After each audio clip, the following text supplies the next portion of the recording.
ভয় নেই, স্টেজের এদিক ওদিক হাঁটবো না, এখানে দাঁড়িয়ে। ভারত মাতা কি, ভারত মাতা কি। আজকের এই অসাধারণ সুন্দর সভায় মঞ্চে যারা উপবিষ্ট আছেন, যাদবপুর সাংগঠনিক জেলার আমাদের প্রিয় সভাপতি, আমার দীর্ঘদিনের বন্ধু, ছোট ভাই অধ্যাপক মনোরঞ্জন জোদ্দার মশাই, সবাই ওর টাইটেলটা ভুল বলে, জোয়ারদার বলে, ওর টাইটেলটা কিন্তু জোদ্দার, ঠিক বলেছি তো? ওকে। উপস্থিত আছেন এই শিক্ষা সেলের কনভেনর, কল্যাণী বিধানচন্দ্র কৃষি বিশ্ববিদ্যালয়ের যিনি অধ্যাপক, উপস্থিত আছেন অধ্যাপক দীপঙ্কর সরকার, উপস্থিত আছেন শিক্ষাকে ভালোবাসেন, নিজে শিক্ষক বা শিক্ষানুরাগী বিশিষ্ট ভারতীয় জনতা পার্টির নেতৃত্ব, এবং মঞ্চের সামনে যারা আছেন, যারা শিক্ষাকে জীবনের ব্রত হিসেবে গ্রহণ করেছেন এবং নতুন পরিস্থিতিতে যে নতুন শিক্ষা আন্দোলন শুরু হতে চলেছে সেই আন্দোলনে নিজেদের যুক্ত করতে চান শিক্ষক সমাজের সেই উজ্জ্বল জ্যোতিষ্কবৃন্দ, আপনাদের সবাইকে আমি আমার আন্তরিক প্রীতি এবং শুভেচ্ছা জানাচ্ছি। একটু আগে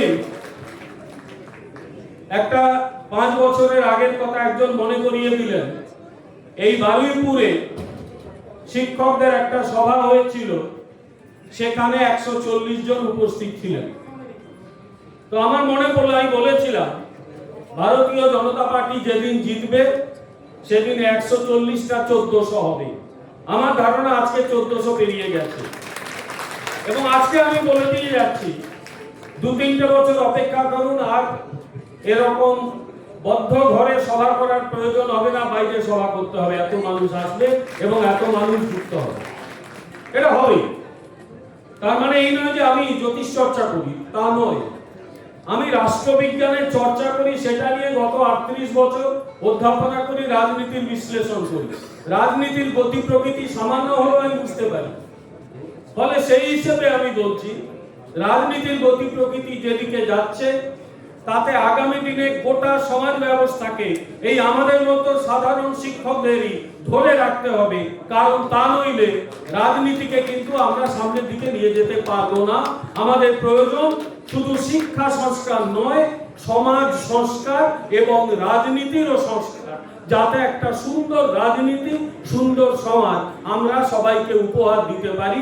এবং সেই আন্দোলনে নেতৃত্ব দেবেন আপনারা, এই শিক্ষকরা, যারা সবকিছু ছেড়ে শিক্ষাকে নিজের জীবনের ব্রত হিসেবে গ্রহণ করেছেন। আমরা যারা শিক্ষকতা করি, আমার 38-39 বছর হয়ে গেছে অধ্যাপনা, আমি আর কোথাও পড়াইনি, আমি অধ্যাপনা করেছি। এই দক্ষিণ 24 পরগনার সঙ্গেও সেই সূত্রে আমার একেবারে আত্মিক যোগ।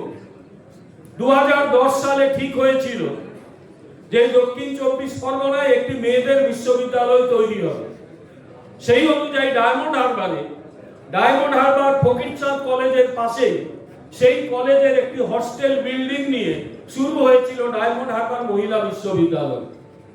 একজনও রিক্রুটেড হয়নি, একটাও পার্মানেন্ট স্টাফ ছিল না।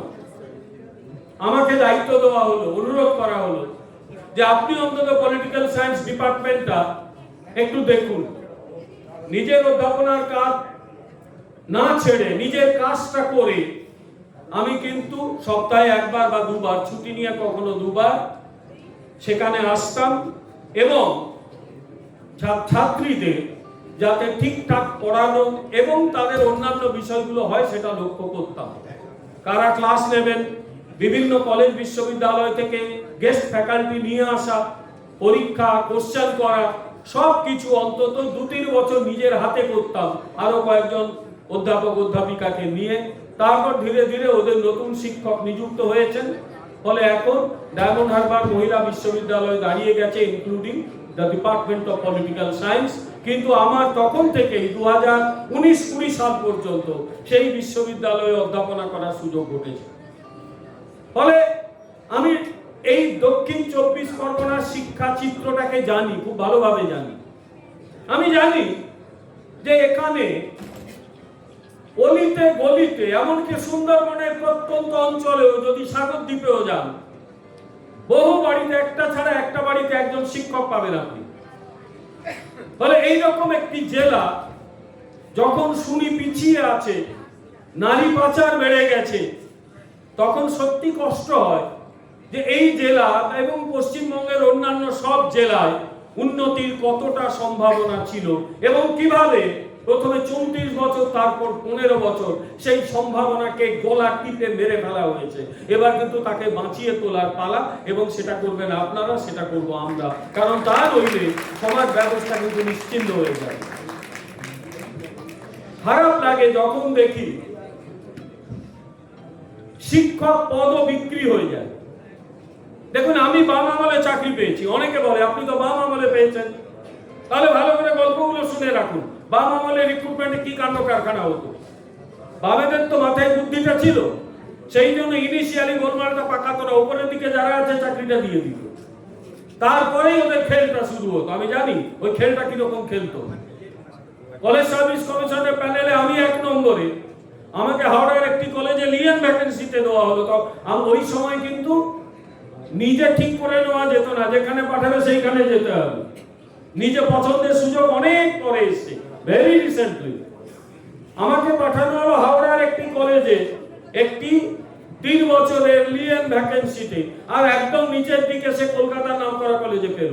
পরবর্তীকালে অনেক লড়াই করে আবার অ্যাপ্লাই করে কলকাতায় আসতে পারলাম। কিন্তু এই যে বললাম, প্রথম কয়েকটা চাকরি না দিলে ঝামেলা হবে, হইচই হবে, তারা চাকরিটা দিয়ে দিত।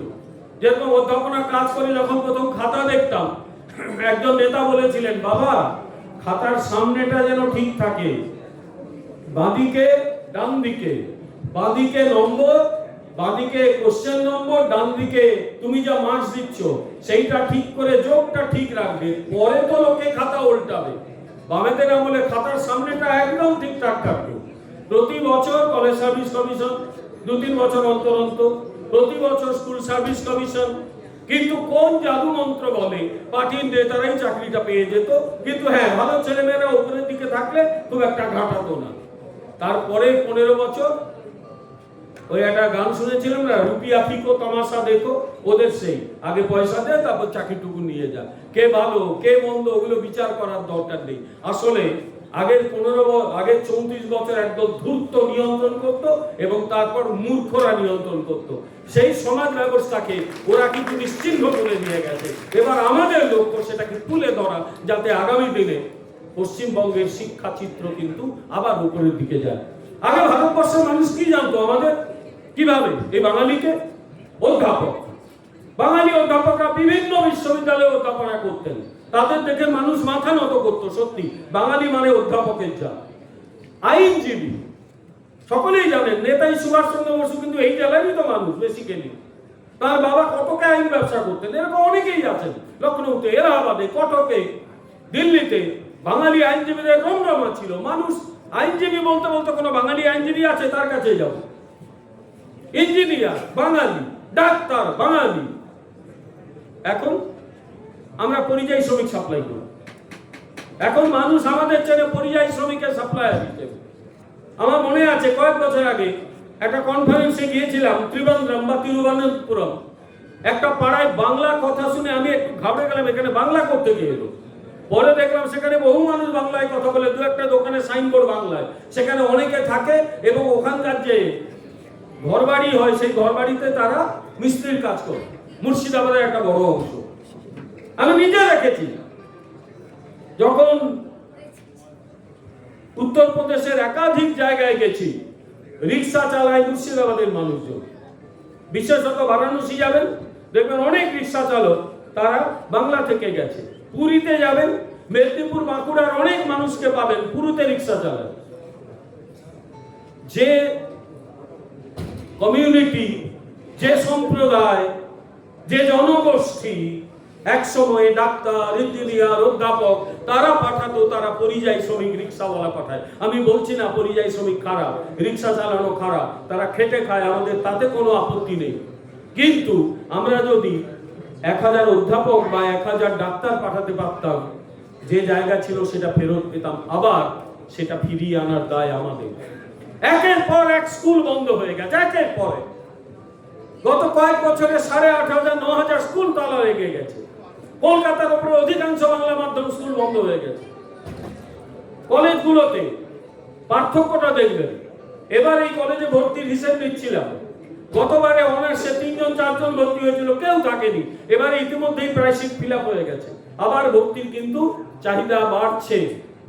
কারণ মানুষ বুঝতে পেরেছে যে আগামী দিনে অন্তত শিক্ষাকে কিছু নিয়ে এই সরকার ভাববে, এবং স্কুলের চাকরি কলেজের চাকরি বিক্রি হবে না। মানুষ কিন্তু অন্তত কাজটা করতে পারবে। একটা শিক্ষিত মানুষের যা স্বপ্ন থাকে, কলেজের শিক্ষক হওয়া, স্কুলের শিক্ষক হওয়া, বিশ্ববিদ্যালয়ের শিক্ষক হওয়া, সেইটা পূরণ হবে। মানুষের এই আস্থা রক্ষা করার দায়িত্ব আমাদের। শিক্ষকদের দিনের পর দিন বঞ্চনা করা হয়েছে, তাদের ডিএ দেওয়া হয়নি। অন্যান্য সরকারি কর্মচারী ডিএ পায়নি, আমরা ডিএ পাইনি, অধ্যাপকরা।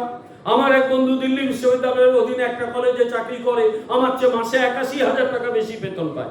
মাসে 81,000, আমি বছরে বলিনি, মাসে 81,000 টাকা বেশি বেতন পায়।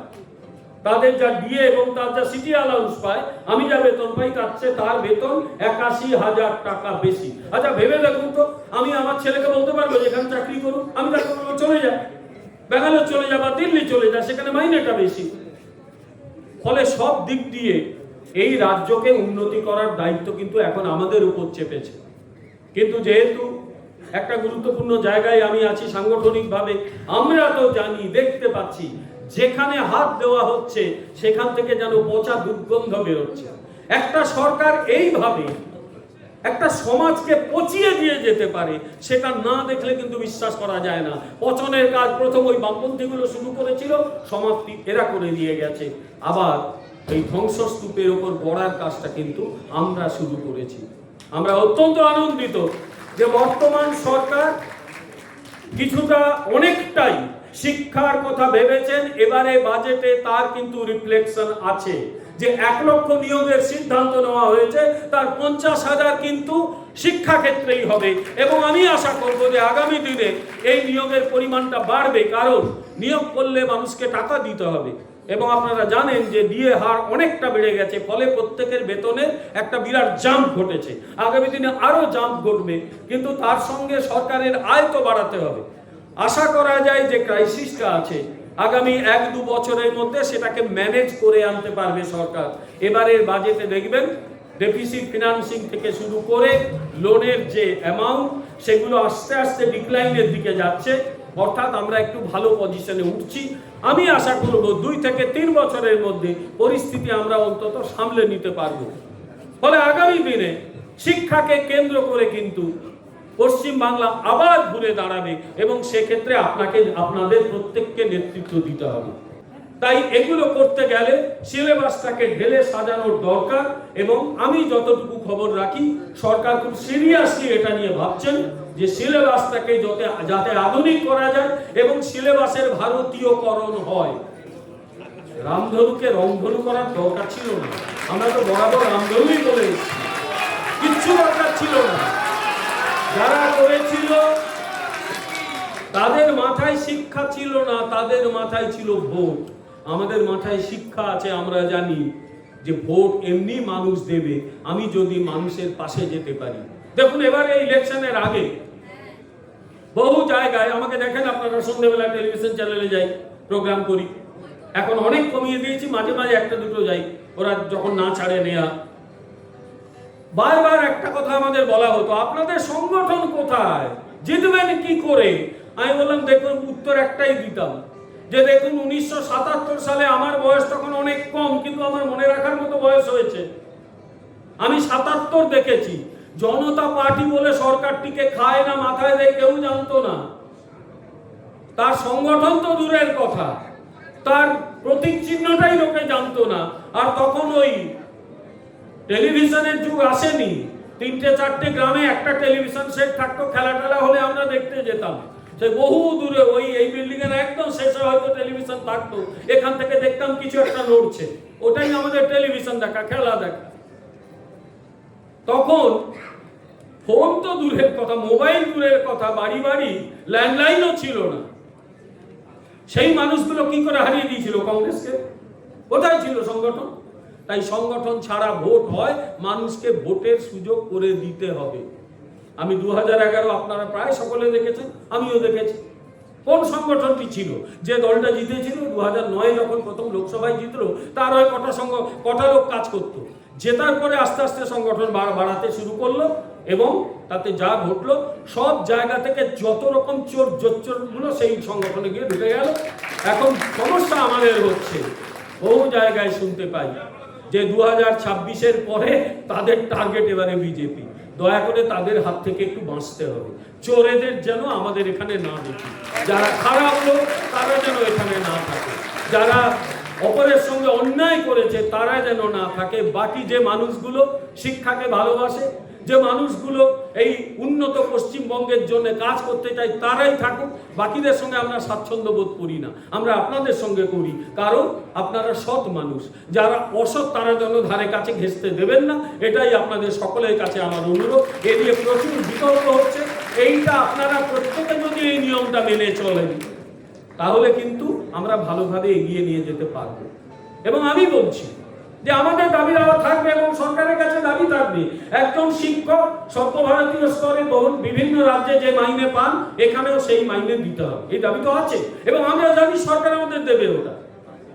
আমাদের দাবি থাকবে যে অন্যান্য রাজ্যে একজন অধ্যাপক যা মাইনে পান, আমাদের সর্বভারতীয় স্কেল, আমাদের খুব অসুবিধা হয় না, কারণ কেরালারও অধ্যাপকরা যা বেতন পান আমরাও তাই পাই। কিন্তু সমস্যা কোথায় হয়? দিল্লিতে একজন অধ্যাপক যে হারে ডিএ পান, আমি সেটা পাই না। দিল্লিতে একজন অধ্যাপক যে সিটি অ্যালাউন্স পান, গ্র্যাচুইটি পান, আমি সেটা পাই না। ফলে আমার প্রাপ্য অনেক কম হয়। এই সমস্যাগুলো আছে, আগামী দিনে এই সমস্যা সমাধান হবে। ভেবে দেখুন, একটা খালি কথা বলেই শেষ করব।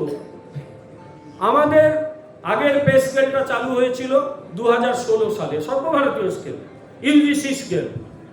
এই আগেকার রাজ্য সরকার সেটা মানলই না, মানল 2020 সাল থেকে। আমাদের টাকাটা দিল না এবং জেনে রাখবেন আমাদের টাকার একটা অংশ কেন্দ্র পাঠায়। আমাদের টাকার 50% কেন্দ্র দিয়ে দেয় বর্ধিত অংশে। প্রথম 5 বছর কেন্দ্র বহন করে, পরের 5 বছর রাজ্য সরকার দেয়। রাজ্য সরকারকে আমরা মানাতেই পারলাম না, তৎকালীন সরকারকে দিলই না। আমার কত লস হয়েছে জানেন? আমি 32 লক্ষ টাকা লুজার হয়েছে। আচ্ছা, সারা জীবন কি কাজ করলাম, কি করলাম যে আমার 32 লক্ষ টাকা একটা সরকার মেরে দিয়ে চলে গেল। আমরা আবার অনুরোধ করেছি বর্তমান সরকারকে যে অর্ধেক টাকা তো কেন্দ্র দেবে, আপনারা দেখুন যদি টাকাটা উদ্ধার করা যায়। সরকারের সঙ্গে আমাদের কথা চলছে। ফলে এই রকম পেশাগত দাবি দেওয়া আপনাদেরও আছে, আমাদেরও আছে। শিক্ষক মানে আগে বলা হতো তার জামাটা ছেঁড়া থাকবে, সে সারা জীবন পরের জন্মে খেতে পাবে, মানে রিটায়ার করে খেতে পাবে না। এখনকার দিনে এগুলো চলে না। এখনকার দিনে তাহলে কেউ শিক্ষক হবে না, বরং সরকারের লক্ষ্য একটাই, সবচেয়ে ভালো মেধাকে শিক্ষকতায় নিয়ে আসা।